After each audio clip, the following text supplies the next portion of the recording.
Sitwasyon ng dalawa pang mag-asawang senior na namumuhay mag-isa sa tabing ilog. Nagano ka sa ilog, Tia? Nang ano po? Walisin. Marami po dito ang halaman, sari-sari. Meron po di kayo nagtali naman. Hindi kami makakagat. Yan, maliit. Ano? Yan po yung karito na ginagamit ng asawa niya dati. Tingnan si, ano, Yan po yung bahay nila. Wala po talagang tabing. Tagpi-tagpi lang po siya. Yan. Open na open po. Pero may mga tanim po siya dito, guys. Yan. Namamawid po sila. Yan po yung pinapawid niya. Ito po yung pinapawid niya. Yan po. Kung makikita niyo po, yung kanilang bahay. Yan. Yung hinihiga nila. Yan. Wala po silang masyadong tabing. Sira-sira na po ang tabing nila. Yan. At ayan po ang tiyo. May sakit ba ang tiyo, Tia? lagi mo din nasakit. Yan, ayan po ang tiyo. Di ba nagtitinda ang tiyo dati ng gulay yung naglalako, ano? Ay, ngayon na hindi. Laging, ayan, tingnan mo, payat na payat na. Nagtitinda po siya dati ng mga gulay sa kariton, di ba? Yung sila po si Nanay LB at saka si Tatay Ernaldo. Yan. Ilang taon ka na po, Nanay LB?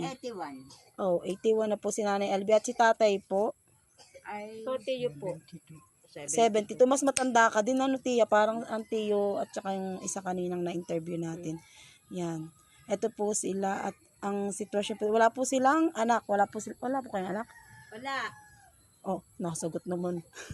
Wala po silang anak, wala pong tumutulong sa inyo. Talagang kusang ano po nila, sila po yung namamawid. Mamaya, titingnan natin kung paano yung ginagawa nila. Tapos, sila po ay talagang solo lang kayo dito, Tia. Wala kayong kuryente.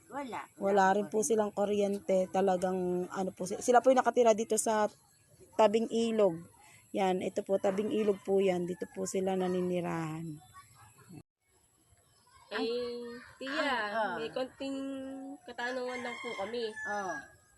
Saan po kayo kumukuha ng pang-araw-araw na ginagastos po dito sa inyong bahay? Tulad po ng pagkain.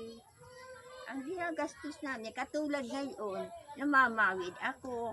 Tapos, pag 100 na ang pawid ko, nabali ako doon sa kay Apin. Oo, doon sa may-ari ng Sa may-ari ng pawid. Ngayon naman, pag walang-wala kami, nagawa ako ng walisin. Ayun ang libangan mo ngayon, Tiya. Oo. Tiya, yung libangan niya ngayon. Ay, wala. Wala, dito lang sa bahay. May sakit. May sakit nga, ay. Opo. Kita mo yan, ang payat na eh.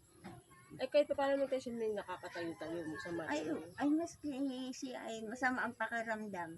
Ayaw nang higa. Ano sa aluyan. Yan po yung kinuha niyang walisin kanina, kaya hindi ko po kanina nakita siya. Kumuha po siya ng walisin para ibenta naman niya para may pagkain sila. Tama ba, Tia? Yan. Yan, dahil po ang tiyo ay meron na pong nararamdaman anong asawa po niya, ay siya na po ang gumagawa ng mga gawain ng yan, ayan po, nagsisibak po siya ng kahoy. At siya pong ginagamit nila sa panluto po sa kanilang pagkain.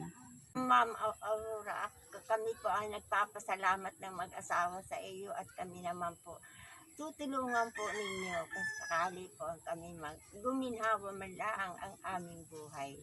Salamat po. Ang aking kahiligan, sana gumanda-ganda man lang ang aming bahay. Ayun ang kahiligan ko.